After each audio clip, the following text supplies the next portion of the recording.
స్పష్టంగా వాళ్ళు ఏమన్నారంటే పురుషులు వివాహం చేసుకునే అవకాశం లేదు, కానీ ట్రాన్స్జెండర్ వారు వివాహాలు చేసుకోవచ్చు అని అందులో స్పష్టంగా ఉంది. ఇప్పుడు మన సముదాయాన్ని పేర్లు ఎత్తను, ఎందుకంటే వారి కొంతమంది మీకు నాకు తెలిసిన వారు చట్టరీత్యా registered marriages, registrar of marriages నుంచి చట్టరీత్యా చేసుకున్నారు, సర్టిఫికెట్ కూడా పొందారు. కానీ వారికి అంత సునాయాసంగా రాలేదు, వాళ్ళు వెళ్ళి వెంటబడి పోరాడి చేసుకున్నారు. కాబట్టి అది అసాధ్యం అని అనలేము, కానీ మహిళలకి పురుషులకి అయినంత సునాయాసంగా అవ్వకపోవచ్చు.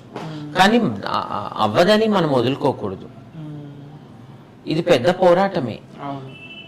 ఇప్పుడు యువత అయిన ట్రాన్స్జెండర్ వారిని ఎందరినో మనం గమనిస్తుంటాము.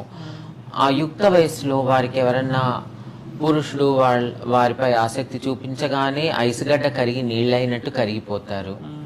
కరిగిపోయి వారి సర్వస్వము డబ్బు అంతా అప్పగిచ్చేస్తారు. వారు వీరిని చక్కగా వాడేసుకొని ఏంటి శృంగారం తర్వాత